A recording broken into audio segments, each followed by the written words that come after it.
The Haggadah is filled with many incredible concepts, ideas, and stories. But perhaps one of the most intriguing lines is found in the beginning of the Haggadah. We begin the formal Seder with the recitation of Halach Ma'anya. This is the bread of affliction that our forefathers ate in Egypt. Whoever is hungry, let him come and eat. Whoever needs a place, let him come and eat. And the commentaries on Haggadah all ask the same basic question. What type of invitation is this?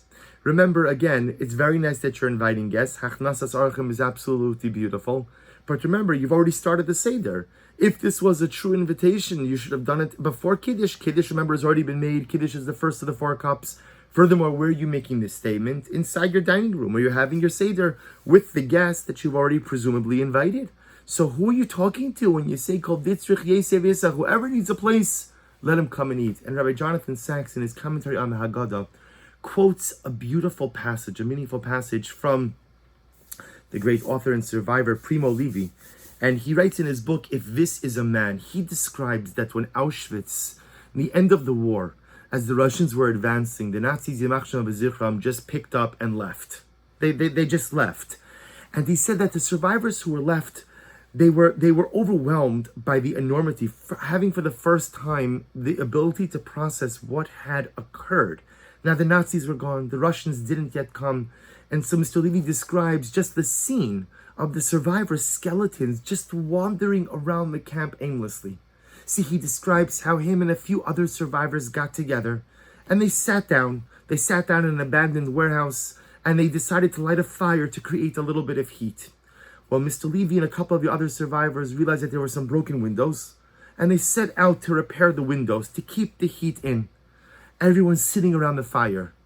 And then one of the other survivors made a dramatic suggestion.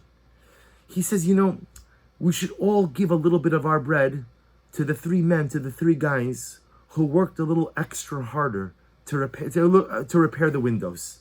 We who are just sitting around the fire should share a little bit of our bread with the 3 individuals who worked to keep the heat inside the abandoned warehouse. And Primo Levi writes that he realized in that moment, the law of the lager, as he called it, the law of the camps, was dead. He said, because the law of life in the concentration camp was, eat your bread and eat your fellow's bread also if you can. Eat what you could get your hands on and grab whatever you can from someone else. And in this moment, where there was this dramatic human gesture of sharing, of empathy, of looking out for the other, that's when he realized that the law of the lager, the law of the camps, the Holocaust, the nightmare, had come to an end.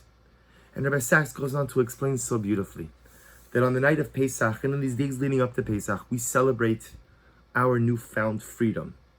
And we often wonder to ourselves, what is the true definition of freedom? What does it mean to be free? And especially in these days leading up to Pesach, where so many of our freedoms are not as they once were. Whether it's our freedom of mobility, our freedom of connection with the other, our freedoms are stymied. So what is freedom? And Rabbi Sachs posits so beautifully. Rabbi Soloveitchik says the same basic idea, which is freedom means the ability to do for the other. You see, when a person is a slave, when a person is an eved, so their entire existence is focused on self-preservation. Everything is about how am I going to live to see another day.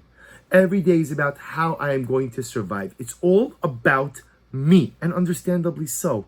Self-preservation is the strongest instinct with which HaKadosh Baruch Hu created us. So the slave has one goal: stay alive. Stay alive. But the free man doesn't just have to think about staying alive. The free man also has the ability to think about, how could I sustain you? It's not just about me, but what can I do for you? What can I give to you? How can I be there for you? And that's the meaning of the Haggadah. Are we inviting guests in Halach Ma'anya? No, the door is closed. Whoever's there has hopefully actually been invited. We're not inviting anyone new. We're making a declarative statement about the definition of freedom. That what does freedom mean? The ability to live for someone else other than yourself. The ability to live for more than just your own self-preservation. The ability to think about and be there for the other. There's an incredible yesod, incredible insight in freedom, but also incredibly important in the days in which we're living. You know, so much of what's happening around us, I think, has caused us to become sometimes a little too self-centered. I don't mean like in an arrogant way or an egotistical way. I just mean in terms of where we're devoting our energies, right? We're so focused on making sure we have enough toilet paper, which of course is important. And we're so focused on making sure that we have enough food that we purchased. And if we can't get it here, I'm going to get it there. And where am I going to get? And again, understandably so, these are crazy times. And we're focused on making sure that our nuclear family is intact.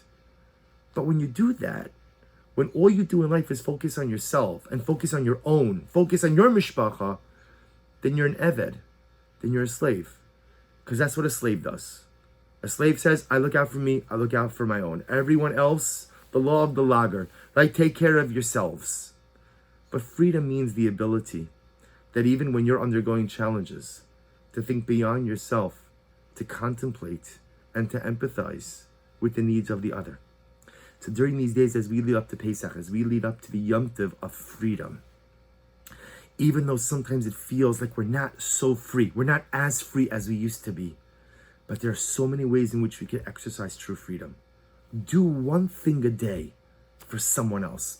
And I don't mean your spouse or your children. That's obvious that you have to do that. I mean, do one thing a day for someone outside of your nuclear family. Make one phone call a day to an elderly person who's by themselves. FaceTime with someone who would just love to see your beautiful, beaming countenance. Do something beautiful, not for yourself, not for your mishpacha, but for someone else. Live a life of kol dichvin yeseh v'yechol, kol ditzrich yeseh v'yifsach. Because the true definition of freedom is not our ability to do for ourselves. The true definition of freedom is our ability to be there for the other.